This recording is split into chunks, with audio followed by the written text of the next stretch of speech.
So ayan guys. Guys, magluto tayo ng Balatan na natin. sweet potato. Harvest natin yan guys. Babalatan na natin siya. So, ganyan pagbalat guys. Ayan. Ang lalaki, diba? Ang lalaki ng aking sweet potato. Ayan. Ayan, purple na purple siya guys. Ayan o. Tingnan na naman na yan. Ayan guys. Tapos na siyang babalatan guys. Pwede na natin ihugasan muna bago putulin. Ayan. Kakat natin. Ayan guys. Ayan ang ating sweet potato na harvest sa garden. Ayan. Laki-laki nga guys. Ayan o. Then tapos na guys. Tapos na siya nahugasan na. Time to cook na siya guys. Pakulo natin siya hanggang lambot. Ayan guys. Tapos na siya. Ayan. I-mash na natin siya guys. Ayan. Tsaka natin ilagay ang condensed milk. Ayan ang condensed milk guys.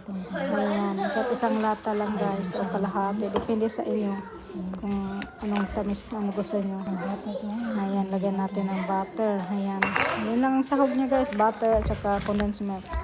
Depende sa inyo kung gusto niyo sugar. Pero sa akin, condensed milk lang, okay na siya. So, ayan na guys. Ready to wrapping na. Ayan ang wrap. Ayan. Parang lumpia lang ano niya pagbalit ko guys. Ayan. Ayan ang natapos natin. Ayan. Ayan lahat nagawa natin guys. So, 50 lahat ang nagawa nating turon. Ayan. Yummy, yummy talaga. Ayan guys. So, try nyo. Masarap siya guys. First time ko lang rin gumawa nito guys. Ayan. So ayan ang ating nagawa guys. Itong last. Sarap niya talaga guys. Ayan. Mamaya prito natin yan guys. Yan ang ating dessert. Galing sa garden. So ayan. Ayan na guys. Ipiprito na natin. Ayan na. Yan. Yummy yummy. Ayan guys oh. Sarap talaga nito pag naluto na guys. Ayan. Ayan ang ating fresh sweet potato galing sa garden. Ayan. Hinarvest ko yan siya guys. Ayan, luto na. Nilagyan ko siya ng caramel dyan, guys. Nagpakulo lang ako ng brown sugar. Ayan, ginawa kong caramel at nilagay dyan.